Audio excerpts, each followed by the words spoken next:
Welcome to The Explainer. Today we're digging into how a conflict that kicked off just 22 days ago is now hitting all of us right where it hurts. So yeah, day 22.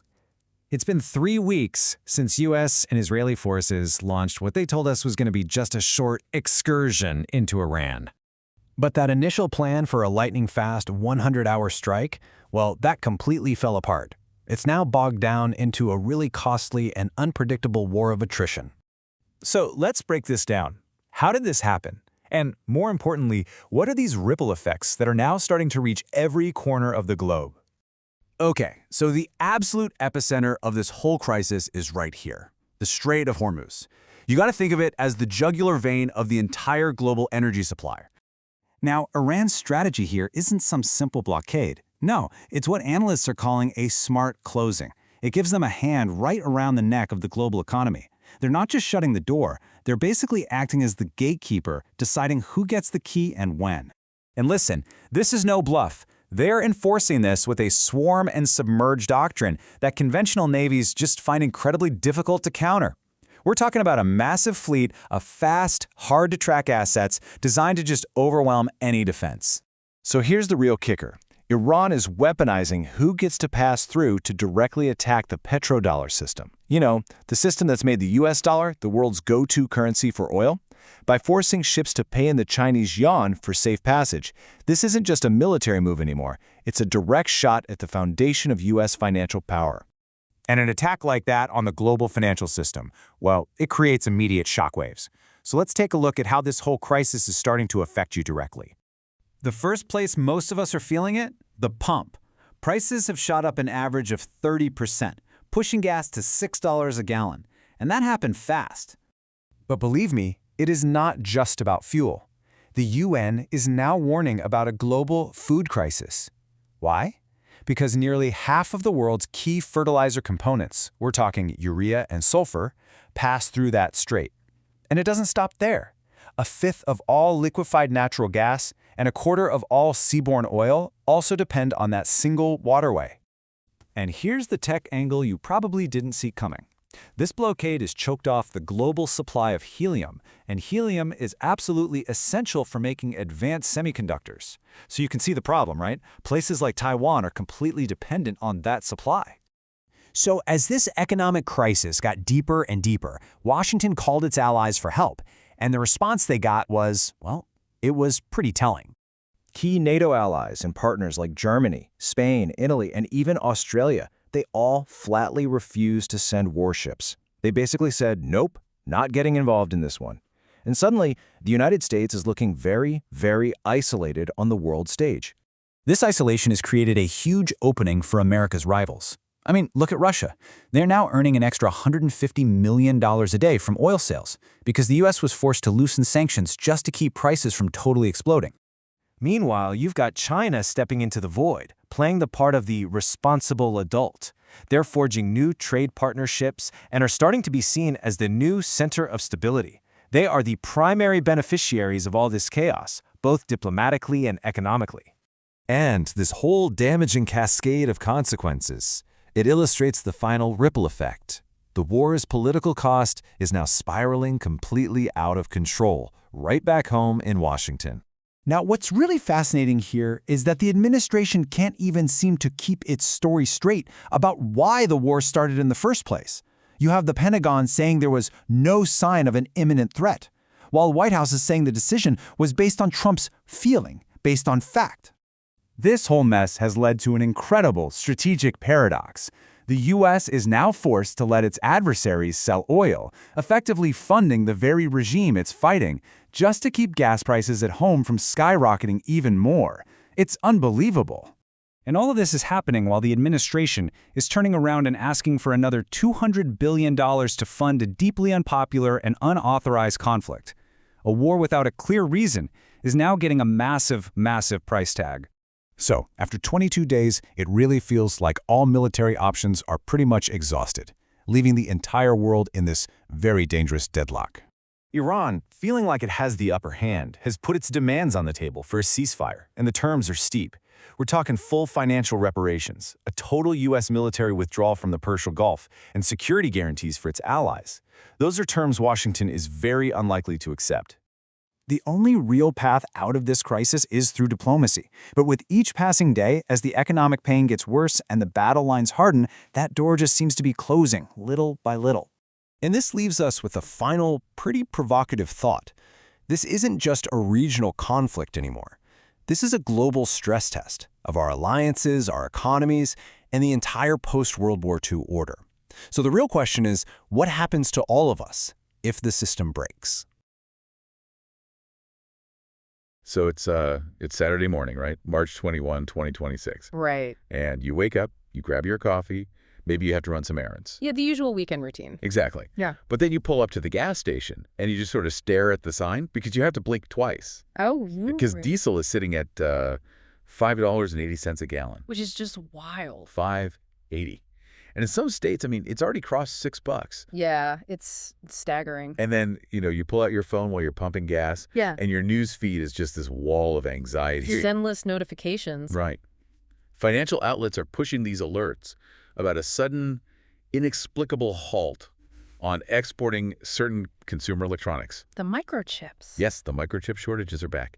And if you stopped by the grocery store earlier this week, you probably noticed that the price of basic staples, bread, eggs, produce, it has spiked again. And, the natural human reaction is to look at those three things, right? The gas pump, the electronic shortage, the grocery bill, and just treat them as these completely separate annoyances. Sure, you blame domestic inflation or... You blame corporate greed, right? Or you blame a broken supply chain. But they aren't separate. None of this is isolated. Not at all. We are currently sitting at day 22 of a conflict that has completely engulfed the Middle East. And what you are feeling in your wallet right now, today, is the direct physical manifestation of a geopolitical earthquake happening, 6,000 miles away. Yeah, it's all deeply connected. So today we are taking a massive step back to look at the entire board. In our previous discussions, we covered the immediate shock and awe of the first 2 weeks of this conflict. Right, the initial troop movements and all that political rhetoric. Exactly. But now, the dust has somewhat settled on those opening salvos, and the reality of a prolonged structural crisis is really setting in. And we have dozens of hours of recent journalist reports, intelligence briefings, military analysis to go through. And the visual we have up on the screens in the studio right now really tells the whole story, I think. Yeah, describe that for the listener. It's this real-time digital map of the Persian Gulf and the broader Middle East, and it is just glowing with the world's most critical shipping lanes. The highest density of energy infrastructure on the planet. Exactly. And this massive web of active military deployments. And we aren't just going to look at what is burning on that map today. Right. We're going to really unpack the physics, the economics, and the military doctrine behind why the destruction of these very specific nodes is fundamentally restructuring global power. Because we want to forecast where this is heading over the next few weeks and months, and more importantly, what it means for you living in the Western world. So, okay, let's unpack this. Let's rewind to the catalyst. Operation Epic Fury. Operation Epic Fury, that was the operational name given to this campaign when it launched on February 28. Now, this was supposed to be a surgical rapid intervention. The stated objective from the U.S. and Israeli coalition was decisive regime change in Iran. Right, a 100-hour decapitation strike. Yeah, a strike that would shatter the state apparatus. And the term decapitation strike, it actually comes from a very specific school of military thought. Break that down a bit. Well, the theory is that highly centralized, autocratic governments are structurally brittle. Because all the power is concentrated at the very top. Exactly. If you can eliminate the apex leadership, the entire pyramid just collapses because the chain of command is totally paralyzed. And tactically speaking, the coalition executed exactly what it set out to do. Right? They did. The opening strikes successfully targeted and eliminated Supreme Leader Ali Khamenei. Wow. But crucially, they also eliminated Ali Larijani, who was the regime's security chief. And killing Larijani, according to the sources we've been reviewing, that is the hinge point where this entire strategy started to unravel. Oh, completely. Because in the West, we tend to view adversary governments as this monolith, just one giant block of bad guys. Right. But Larijani wasn't a radical firebrand. No, he was widely considered a pragmatic, moderate, elder statesman within their system. He was the guy who understood how to walk the regime back from the ledge. Yeah, he had the diplomatic temperament and the internal authority to actually negotiate a ceasefire if things got too hot. So by taking him off the board, the coalition essentially destroyed the emergency brake. There is no off-ramp left. Exactly. And the core assumption in Washington and Tel Aviv was that the Iranian populace, burdened by years of economic sanctions and internal crackdowns, would use this leadership vacuum to rise up. Right, that they would welcome the coalition and overthrow the government. Yes, and that assumption has proven to be a catastrophic miscalculation. Instead of a fractured, collapsing state, we are seeing this massive rally round the flag effect. That's exactly what's happening. The power vacuum didn't lead to splintering, it led to immediate consolidation. Under Mojtaba Khamenei. Right. And he brings a much more hardline, uncompromising approach to the conflict. Which makes sense, right? When a nation is attacked by a foreign coalition, historical precedent almost always dictates that internal divisions are temporarily erased. Yes, by a surge of nationalist and religious resolve. The decapitation strike didn't kill the regime, it galvanized it. It validated the hardliners' paranoia and handed them absolute control. And the Pentagon knows it. I mean, you can see it in the math. Yeah, U.S. Secretary of Defense Pete Hegseth and the Trump administration, they aren't talking about a 100-hour victory lap anymore. Not at all. They just sent a request to Congress for a $200 billion supplemental budget. $200 billion. Yeah. And they are actively diverting thousands of additional Marines to the region. Because this has transformed into a grinding, brutal war of attrition. But here's the part that breaks my brain, and I think it confuses a lot of people. What's that? We are talking about the United States military. A $1 trillion annual defense budget. Aircraft carriers, stealth bombers, the most advanced kinetic capabilities in human history. Sure. How is a superpower getting bogged down by a country that has been financially suffocated by global sanctions for over a decade? It sounds like breaking into a house thinking it's empty, only to find a heavily armed hornet's nest. But if the U.S. has overwhelming conventional firepower, why are they struggling to establish dominance? Well, right. So to understand that, we really have to look at the arithmetic of modern air defense, specifically what's happening with the joint U.S.-Israeli Iron Umbrella. Okay. For years, we've watched systems like the Iron Dome intercept crude rockets with incredible precision. It looks like magic on the news footage. It does. But the Iron Dome was built for a very specific threat profile: unguided, relatively slow-moving projectiles. Right. In this current conflict, Iran is utilizing advanced ballistic missiles carrying cluster munitions like the K-bar Shaiken. Okay, so break down the mechanics of a cluster munition in this context. Why does that defeat a multi-billion-dollar defense grid? So, a standard ballistic missile is a single target. It enters the atmosphere, radar tracks its trajectory, a defense computer calculates an intercept point, and you fire an interceptor. Like a David's sling stunner missile. Exactly, which costs over $1 million per shot just to hit it. It's a 1-to-1 equation. Okay. But a cluster munition doesn't work like that.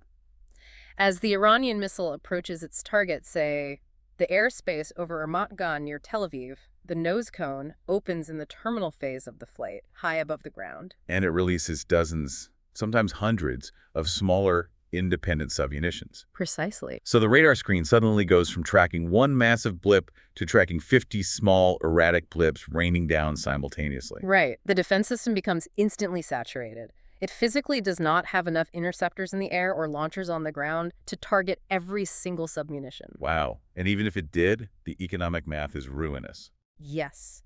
You're firing a $1 million interceptor to hit a submunition that costs a few $1,000s to manufacture. It's an unsustainable burn rate. Exactly. The coalition's interceptor stocks are reportedly facing severe exhaustion right now.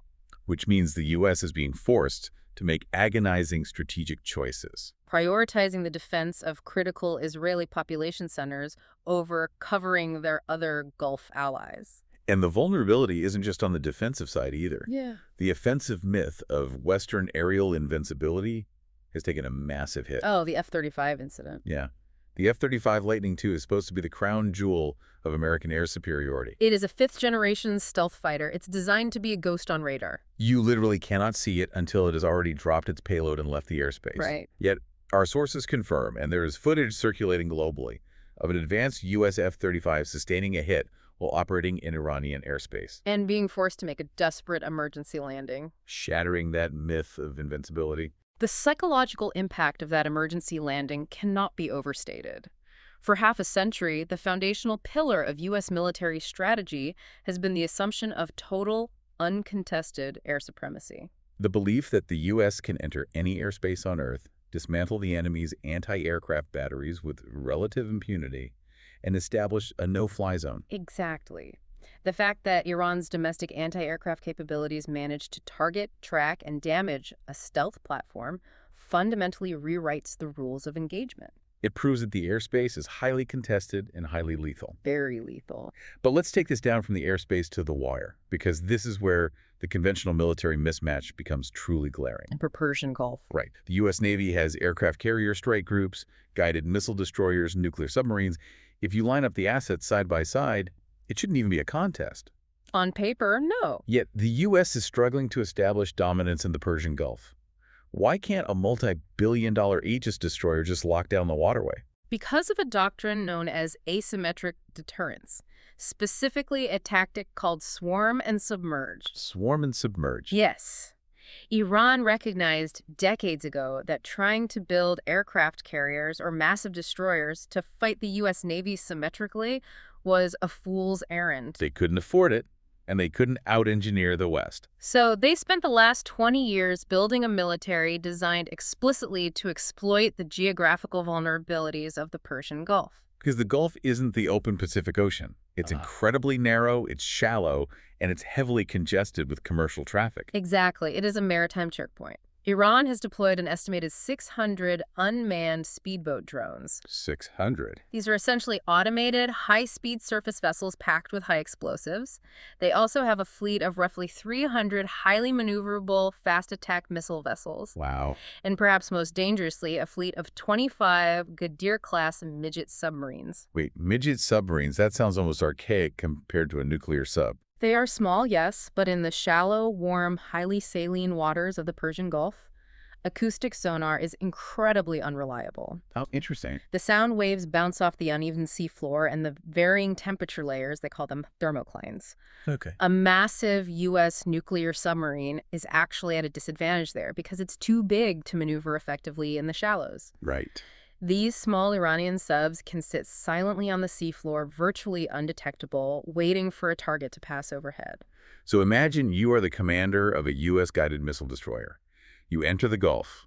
Suddenly, your radar is picking up 50 explosive speedboats rushing you from every direction at 50 knots. Right. Your automated defense systems, your phalanx guns engage, but the sheer volume of targets overwhelms the tracking software. And while your ship is desperately trying to shoot down the speedboats, one of those silent midget submarines fires a modernized, high-speed waycoming torpedo into your hull from below. That is terrifying. That is the kill box. It is a multi-domain saturation attack. You defeat a $10 billion asset with a swarm of million-dollar assets. Asymmetric deterrence in action. Exactly. And the sheer effectiveness of this deterrence is sending shockwaves through the global alliance network. Which is an incredibly important point. We usually expect these massive military operations to be joint efforts, the coalition of the willing. Right. But that isn't happening here. European NATO allies, specifically the UK, Italy, and Spain, are flat out refusing Washington's request to deploy their warships to the Strait of Hormuz. Yeah, and even Australia, usually a stalwart ally in naval operations, has completely rolled it out. It is a stunning rebuke of U.S. foreign policy. It really is. Securing global shipping lanes has historically been the primary unifying mandate of Western navies. But the naval commands in London, Rome, and Madrid are looking at the realities of that swarm and submerge kill box. They are looking at the math of their own interceptor stockpiles. Right, and they realize that the U.S. initiated this kinetic escalation without extensive Allied consultation. And they have calculated that risking a billion-dollar frigate and hundreds of sailors in an unwinnable war of attrition in a confined waterway is simply unacceptable. Leaving the United States completely isolated, they are bearing the entire military and financial burden alone. Which is unprecedented in recent history. But the isolation in the water is only half the story. And here's where it gets really interesting, because the military stalemate in the Persian Gulf has handed Iran the keys to global trade. Yes. And they are weaponizing it in a way that goes far beyond bombs and bullets. The tactical reality on the ground has translated into a macroeconomic shockwave that threatens the very foundation of the Western financial system. Because of the swarm deterrence we just detailed, Iran effectively controls the Strait of Hormuz. And roughly 20 to 30% of the world's total oil consumption passes through that narrow 21-mile-wide channel every single day. If you control the strait, you have your hand on the jugular vein of the global economy. Now, the assumption for years was that if a war broke out, Iran would choose the suicide option. Right, that they would mine the entire strait, sink a few massive supertankers to physically block the shipping lanes and just completely shut off the flow of oil. But that would guarantee a maximum, overwhelming global military response. The entire world would unite to destroy them, because no one can survive without that oil. Exactly. So they aren't doing that. They are executing what analysts are calling a smart blockade. A smart blockade. Yes, a physical blockade invites a physical response. A smart blockade is an economic strangulation. Okay, unpack that. Iran has transitioned from being a target of Western sanctions to acting as the sovereign, heavily armed gatekeeper of the world's most important waterway. They aren't stopping the flow of oil. No, they are simply dictating the terms of passage. Let's look at the clearest example of this over the last week. There was an oil tanker called the Karachi. It was loaded with crude oil purchased from Abu Dhabi in the United Arab Emirates, and it was bound for Pakistan. It had its transponders on, it was fully visible on tracking software, and it crossed straight through the Strait of Hormuz without a scratch. Yeah. How did it do that while Western warships are getting shot at? Because the government of Pakistan bypassed Washington and negotiated directly with Tehran. Wow. And the terms of that negotiation are where the geopolitical earthquake truly happens. Right. To grant safe passage through their defensive kill box, Iran is demanding one of two things from these international shipping conglomerates. Right. First, a direct toll, reportedly $2 million per ship paid directly into Iranian accounts. Like a rogue toll booth operator taking over the world's most important highway? Exactly. But the second option is the structural threat.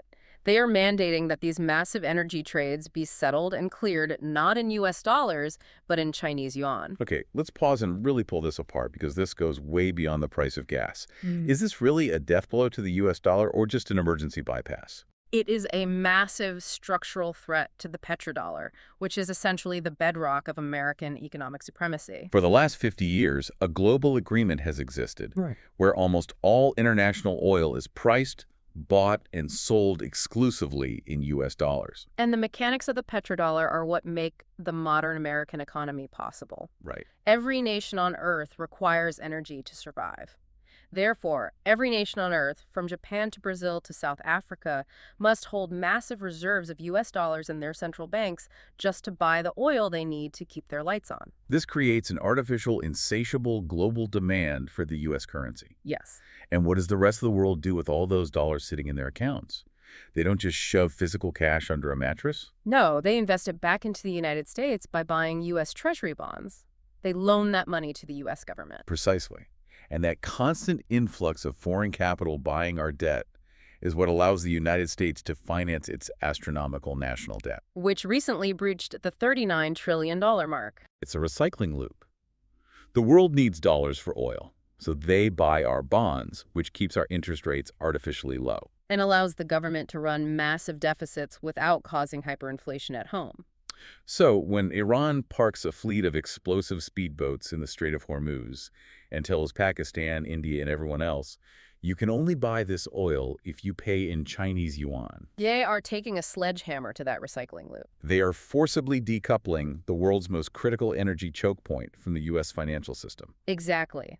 If nations can buy their energy in yuan, their absolute reliance on holding U.S. dollars evaporates. And if the demand for the dollar drops, the value of the dollar drops. If foreign nations stop buying U.S. Treasury bonds because they no longer need the dollar reserves, the U.S. government suddenly struggles to finance that $39 trillion debt. Which means interest rates in the U.S. would have to skyrocket to attract buyers. Right, which means mortgage rates explode, corporate borrowing halts, and a severe recession or worse is triggered. This isn't just an inconvenience. It's the birth of a yuan-denominated shadow energy market. Yes, and the longer the smart blockade lasts, the more normalized it becomes. Countries realize they don't actually need the U.S. banking system to keep their economies running.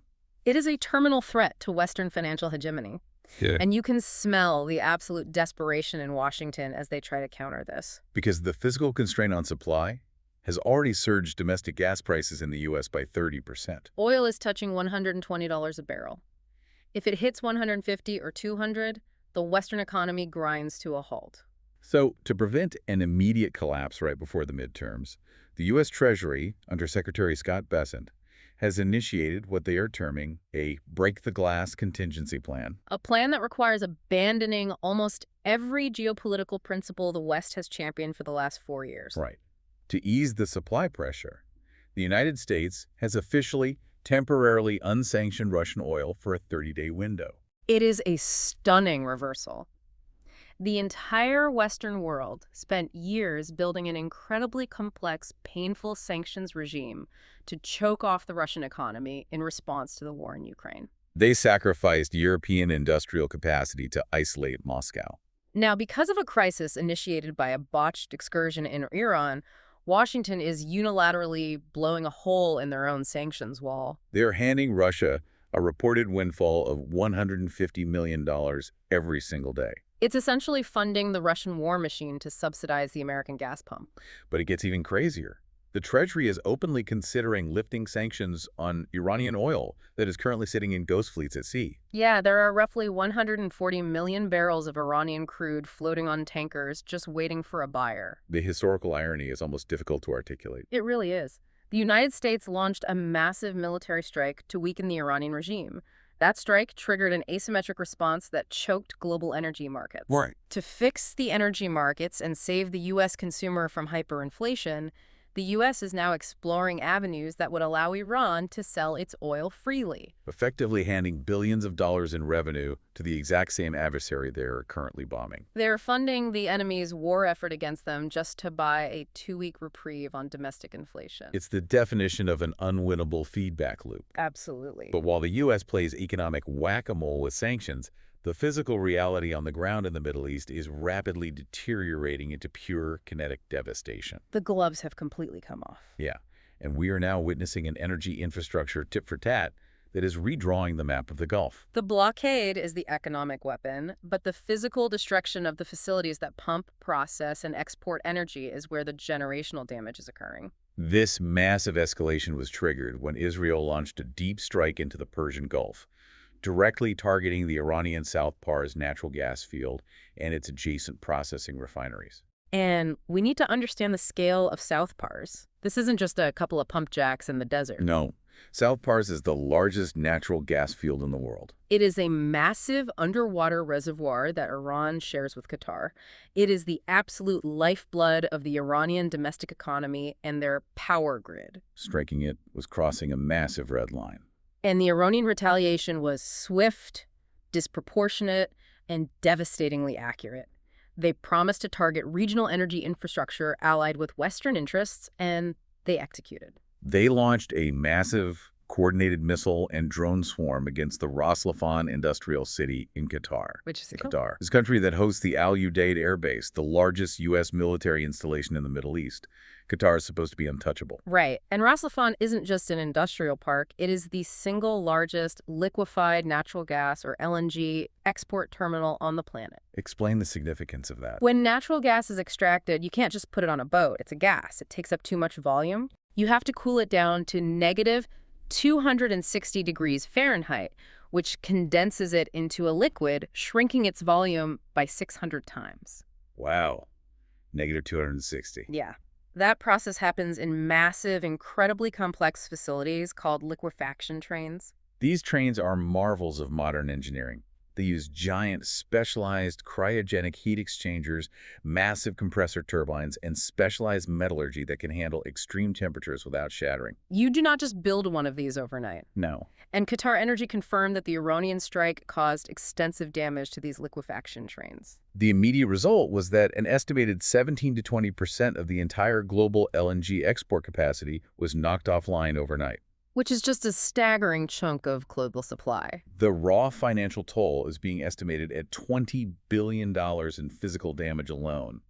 But the long-term reality is much darker. Because when a cryogenic heat exchanger is destroyed by a ballistic missile, you can't go to Home Depot to buy a replacement. All right, these components are custom engineered by a handful of highly specialized companies in the world. There is a multi-year backlog just to manufacture the parts. Energy analysts are projecting it will take a minimum of 3 to 5 years to fully repair the Ras-Laffan facility. 3 to 5 years.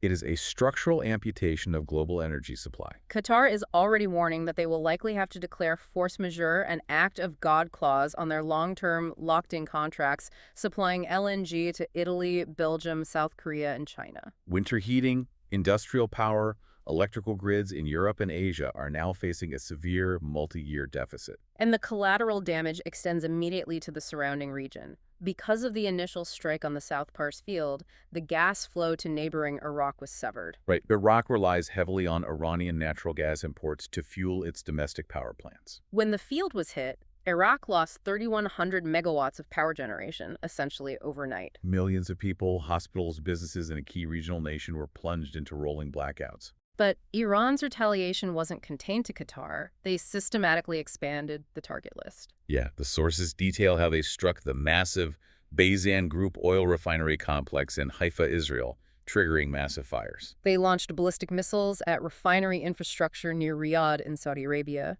And drone swarms temporarily shut down operations at the Dubai International Airport in the UAE. This sweeping devastation across multiple sovereign nations has created a deeply surreal political fallout. And looking at this objectively, just reporting the facts the last few days, the disconnect between the geopolitical reality and the domestic messaging in the U.S. is staggering. It is. Following the retaliatory strikes on Qatar and Saudi Arabia, U.S. President Trump took to his social media platform, Truth Social, to actively distance the United States from the initial Israeli strike on the South Pars field that triggered the entire escalation. The posts explicitly blamed Israeli Prime Minister Benjamin Netanyahu for the escalation, with the president stating the U.S. knew nothing about this particular attack. He publicly warned Israel not to strike the gas fields again unless Iran attacked first. Which is a bizarre statement considering Iran had already launched their massive retaliation across 3 different countries. Exactly. But the most jarring visual of this entire crisis happened simultaneously. Oh, the sneaker con event? Yes. Yeah. While the airspace over Riyadh was actively being contested by Iranian suicide drones and ballistic missiles. While air raid sirens were blaring, President Trump was posting on social media promoting the sale of $180,000 limited edition gold Trump sneakers at a SneakerCon event that was physically taking place in Riyadh at that exact moment. it highlights an incredible cognitive dissonance. Truly. But it also, I think, underscores the death of the core economic model of the entire Gulf region. Let's talk about that. What do you mean by the core economic model? Well, for the last 2 decades, countries like Qatar, Saudi Arabia, and the UAE have spent trillions of dollars trying to diversify their economies away from pure oil exports. Right. They built their futures on the promise of absolute security and stability. The pitch was, come to the Middle East, it's the new center of the world. You go to Dubai for ultra-luxury tourism, high-end real estate, and safe banking. You go to Doha to host global conferences and the World Cup. You go to Riyadh for massive foreign investment summits. They marketed themselves as ultra-modern, impenetrable safe havens for international capital. But capital is fundamentally cowardly. It flees at the first sign of risk. Exactly. You do not invest billions in a luxury high-rise if you expect to see Patriot missiles intercepting kamikaze drones outside your penthouse window. The illusion of the impenetrable fortress has been shattered. The risk premium has been introduced, and you can't put that genie back in the bottle. And the macroeconomic forecasts reflect that brutal reality. Global financial institutions, including Goldman Sachs, are rapidly rewriting their models. What are they projecting? They're projecting massive, unprecedented GDP contractions for these nations. They are forecasting a staggering 14% contraction for Qatar, 14%. That's a depression. a 5% drop for the UAE, and a 3% decline for Saudi Arabia. The foundational business model of the modern Gulf states is, for all intents and purposes, broken for the foreseeable future. Yeah. Now, if you are listening to this in Chicago or London or Sydney, it is very easy to look at a map of burning refineries in the Middle East and think, okay, that's terrible, gas is going to be expensive for a while, but it doesn't really impact the core of my life. Right, but that is the great illusion of the modern world. You don't just drop bombs on the world's largest energy hubs and only affect fuel prices. No, you disrupt invisible, highly specialized, hyper-fragile supply chains that allow the 21st century to function. The global economy is a giant interlocking machine, and we just smashed the main gear. The cascading effects are moving rapidly through systems most people don't even realize are connected to natural gas. Let's look at 3 specific critical shortages that are going to fundamentally alter daily life.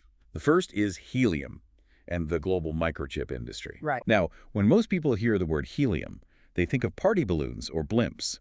But helium is a hypercritical industrial gas. It is completely inert, meaning it doesn't react with other chemicals, and it remains a gas at incredibly low temperatures. Which makes it absolutely vital for the manufacturing of advanced microprocessors. The semiconductor foundries in Taiwan, places like TSMC that build the chips for our smartphones, our cars, our medical equipment, and our military hardware, rely heavily on ultra-pure helium. How exactly is it used in the chip-making process? During a step called plasma etching, where microscopic circuits are carved into silicon wafers, immense heat is generated. Okay. If you don't cool that silicon rapidly and evenly, it melts and the chip is destroyed. So helium is used to flood the chamber and draw the heat away. Exactly. Without helium, you cannot manufacture high-end semiconductors. But what does helium have to do with the Persian Gulf? I mean, where do we get it? Do we mine for it? We don't mine for helium directly. It is a byproduct of natural gas extraction. When you pull natural gas out of the ground, there are trace amounts of helium mixed in. Right. When facilities like Ras Laffan in Qatar cool that natural gas down to negative 260 degrees to make LNG, the natural gas liquefies, but the helium remains a gas. Because its boiling point is even lower. Exactly. That is how they separate and capture it. Because Qatar has the largest natural gas field and the largest LNG facilities, they are one of the primary global suppliers of industrial helium. So because the liquefaction trains at Ras Laffan are currently a smoldering crater, the extraction of helium has stopped. Taiwan's helium supply chain is severed. If they can't cool the silicon, they can't make the chips.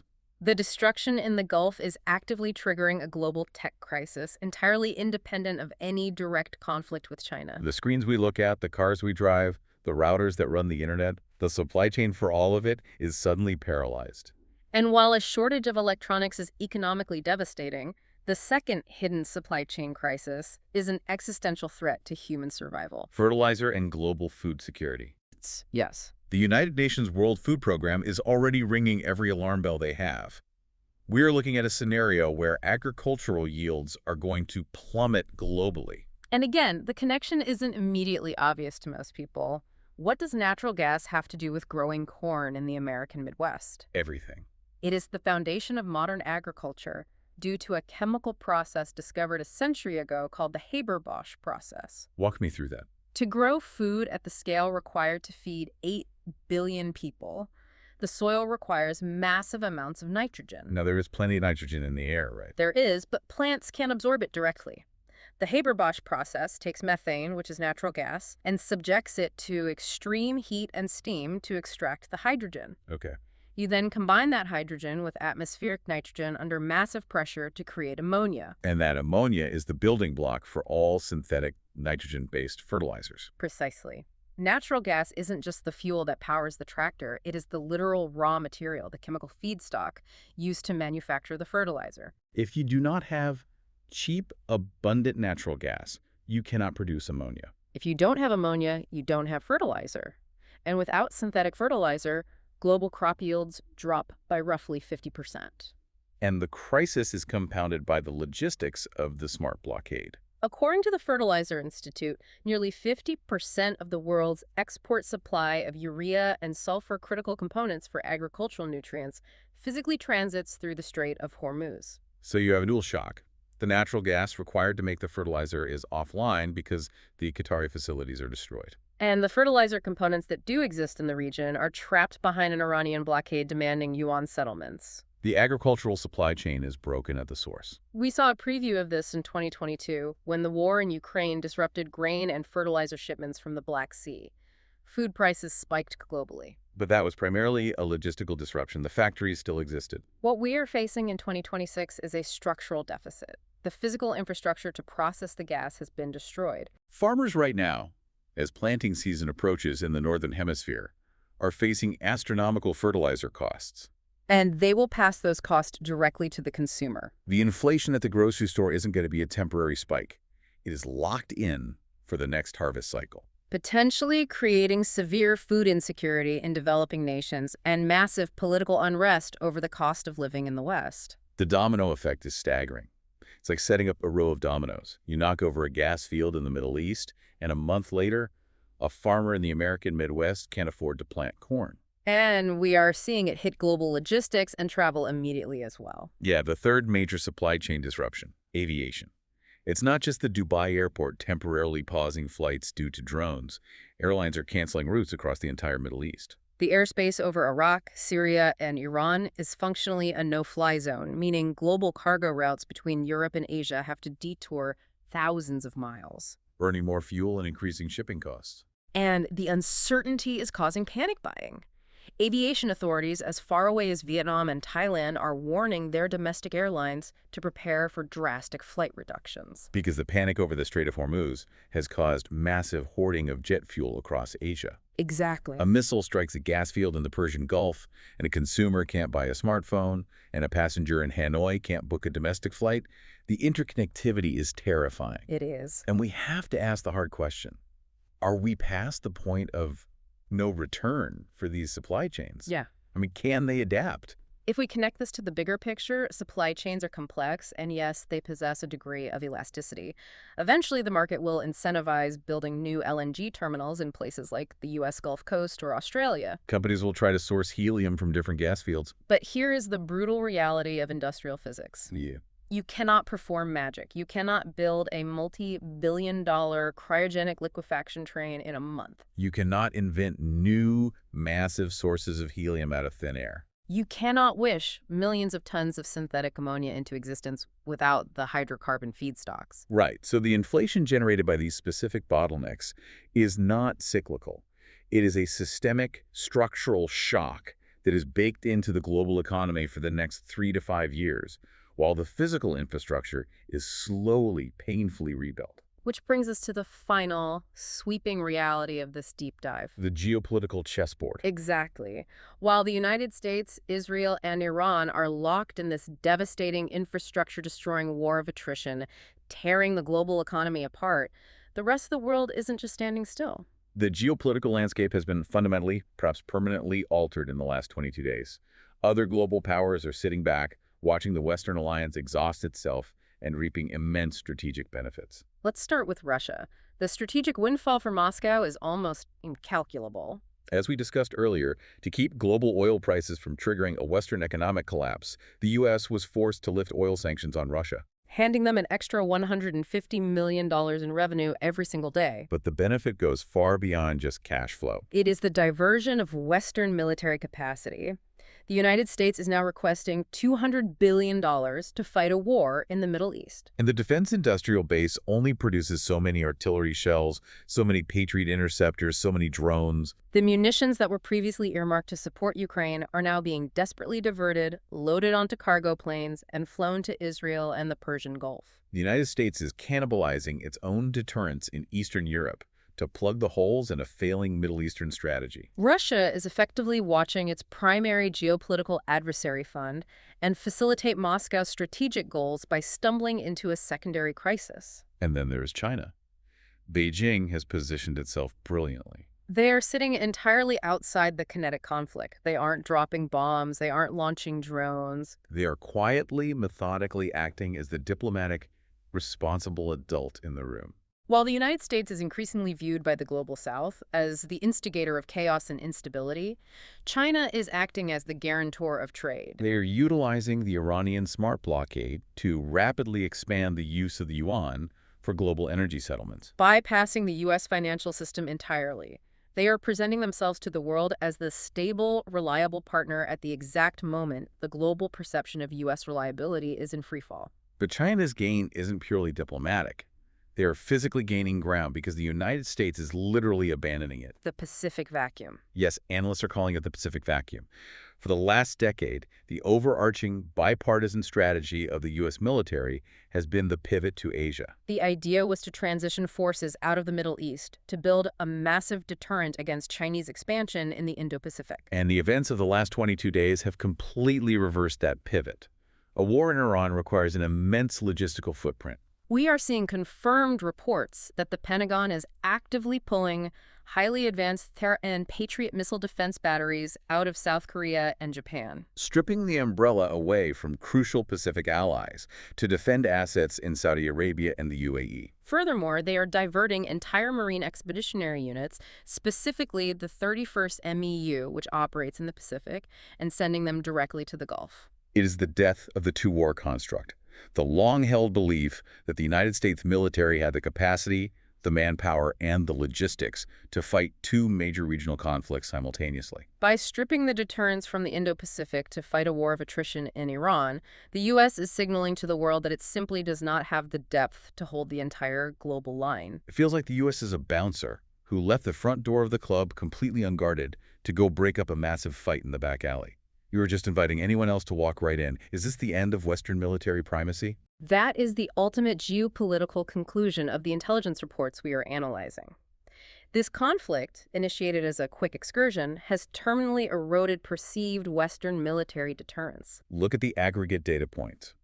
The refusal of core European NATO allies to join a naval coalition. The physical exhaustion of the multi-billion-dollar iron umbrella against cheap cluster munitions. The U.S. Navy's inability to penetrate the swarm and submerge deterrents to keep the Strait of Hormuz open. All of these signals point to a definitive, irreversible transition toward a multipolar security and financial landscape. The unipolar moment, the era where the United States could unilaterally dictate global outcomes, is functionally over. It is. We have covered immense ground today, so let's tie this all back together. What started exactly 22 days ago as a planned rapid decapitation strike has spiraled wildly out of control. It has morphed into an asymmetric, grinding war of attrition that the West is struggling to finance and supply. It has empowered a smart blockade that is actively decoupling the global oil trade from the U.S. dollar, threatening the stability of the American national debt.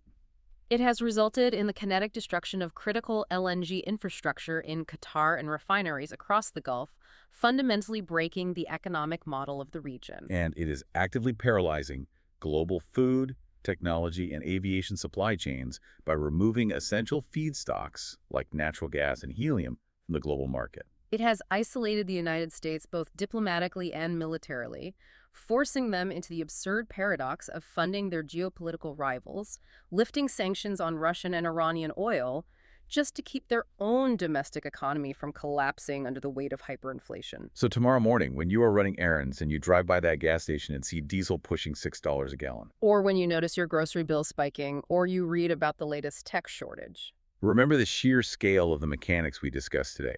You aren't just looking at random market fluctuations or corporate price gouging. you are looking at the bleeding edge of a geopolitical earthquake. You are looking at the localized cost of a shifting world order. I want to leave you with one final structural concept to mull over as we watch this crisis evolve over the coming weeks. What's that? For the last half-century, the entire global economy, the stock market, the supply chains, the price of your mortgage has priced in one massive foundational assumption that the United States military acts as the ultimate guarantor of global stability, ensuring the free and safe flow of energy from the Persian Gulf. Right. As we are witnessing in real time right now, that guarantee is evaporating. So ask yourself, what happens to the entire global financial system when the risk premium on everyday existence, the cost of securing the food we eat, the energy we burn, and the tech we rely on becomes a permanent, inescapable feature of our world? Wow. That is the defining question of this new era, and it's the reality we all have to navigate moving forward. Thank you for joining us on this deep dive. Keep questioning the headlines, keep looking for the hidden connections in the supply chains, and we'll see you next time.